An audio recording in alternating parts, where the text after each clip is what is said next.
Assalamualaikum warahmatullahi wabarakatuh. Alhamdulillah. Wassalatu wassalamu ala rasulillah wa ba'd. Sidang penonton yang dirahmati Allah, kali ini saya ingin menyentuh sedikit satu perkara yang mesti kita beri teguran, menjadi kewajipan terutama bagi pihak berkuasa agama untuk mengingatkan hal ini. Perkara ini saya sebut sebagai isu judi kolam pancing. Kita semua tahu bahawasanya setiap orang Islam lah, walau macam mana jahil dia pun, dia tahu bahawasanya berjudi adalah sesuatu yang diharamkan dan ia termasuk di dalam kabair, termasuk di dalam dosa-dosa besar. Allah Subhanahu wa taala ingatkan, innamal khamru wal maisiru wal ansabu wal azlamu rijsun min amali syaitan. Sesungguhnya arak, judi, berhala, menenun nasib adalah keji daripada perbuatan syaitan. Kita mungkin tak perasan, kita tahu judi haram, kita kadang-kadang tak perasan bahawasanya apa yang kita lakukan itu merupakan judi yang diharamkan. Kadang-kadang kita perasan, tapi kita tidak mempedulikannya. Mudah-mudahan kita tidak termasuk dalam hal itu. Antara yang saya lihat berlaku dalam negeri ini, dan saya percaya tempat-tempat lain juga berlaku, ialah pertaruhan yang diletakkan ataupun yang berlaku di kolam pancing. Untuk clear, untuk jelaskan, pertama, memancing dibolehkan. Kalau kita pancing tu bukan nak seksa ikan, tujuan kita memang nak menangkap ikan untuk kita makan, untuk kita jual, untuk sebagai pendapatan kita, tidak menjadi masalah di dalam syarak. Kedua, menyewa kolam pancing. Juga tak apa. Kita pergi kolam ada ikan, orang sewa.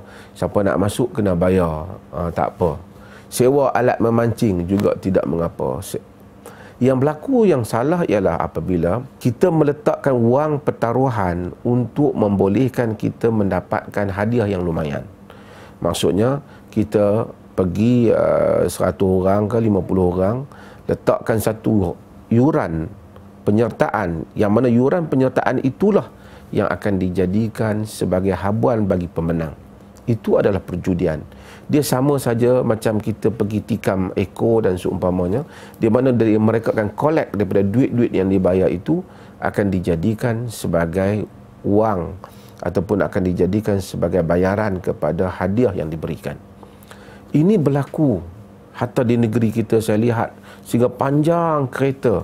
Kenapa? Sekali masuk RM45. Kalau lagi tinggi hadiah tu, lagi tinggilah yurannya.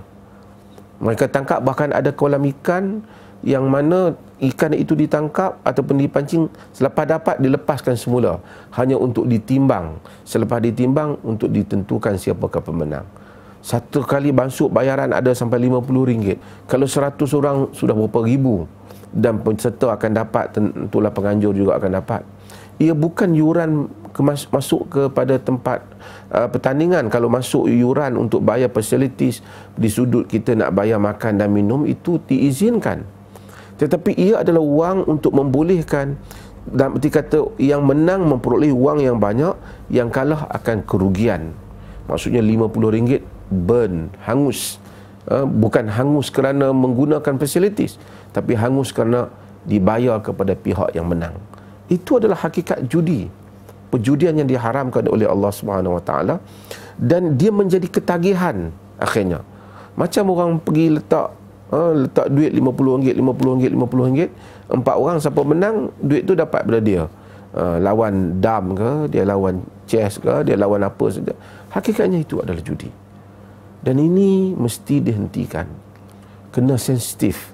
Tak boleh kita sebagai orang Islam terlibat dalam hal ini, kerana ia termasuk dalam dosa-dosa besar, dan wang yang kita perolehi daripada judi ialah wang yang diharamkan oleh Allah Subhanahu Wa Taala. Dan anak dan isteri kita mungkin boleh makan dengan RM50, kita hanguskan.